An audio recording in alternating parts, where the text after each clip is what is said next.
Monsoon से पहले धान बचाने की बड़ी तैयारी। मंत्री डॉक्टर अशोक उईके के सख्त निर्देश। महाराष्ट्र के गढ़चिरौली जिले से एक महत्वपूर्ण खबर सामने आई है, जहां आदिवासी विकास मंत्री डॉक्टर अशोक उईके ने धान खरीद प्रक्रिया को लेकर एक अहम बैठक की और कई सख्त निर्देश जारी किए। इस बैठक का मुख्य उद्देश्य मानसून शुरू होने से पहले खुले में रखे धान को सुरक्षित करना और उसका समय पर उठाव सुनिश्चित करना था। मंत्री डॉक्टर अशोक उईके ने स्पष्ट कहा कि खुले में रखे धान को प्राथमिकता के आधार पर मिल मालिकों को सौंपा जाए और मानसून से पहले हर हाल में धान का उठाव पूरा किया जाए, ताकि किसी भी प्रकार का नुकसान न हो। उन्होंने संबंधित विभागों को सटीक योजना बनाकर काम करने के निर्देश दिए, जिससे धान की गुणवत्ता और मात्रा दोनों सुरक्षित रह सके।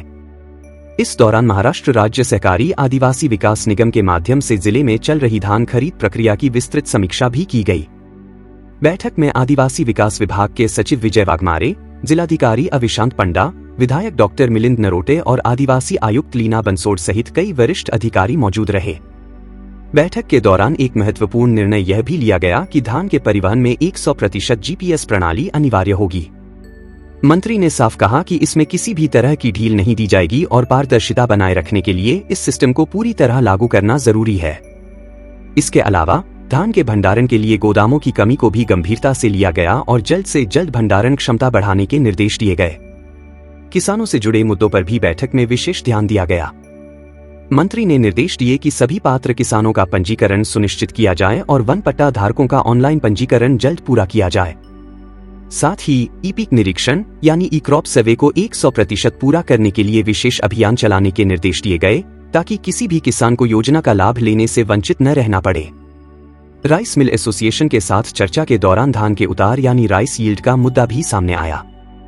जहां केंद्र सरकार के मानदंड के अनुसार यह 67% होना चाहिए, वहीं वास्तविकता में यह केवल 52 से 54% ही मिल रहा है, जिससे मिलर्स को नुकसान हो रहा है।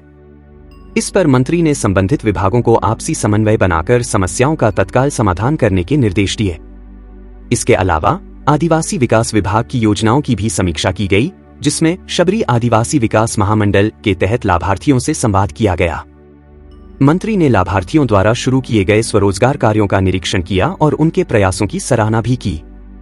कुल मिलाकर यह बैठक किसानों के हित, धान की सुरक्षा, पारदर्शी प्रक्रिया और आदिवासी समुदाय के विकास को ध्यान में रखकर आयोजित की गई थी।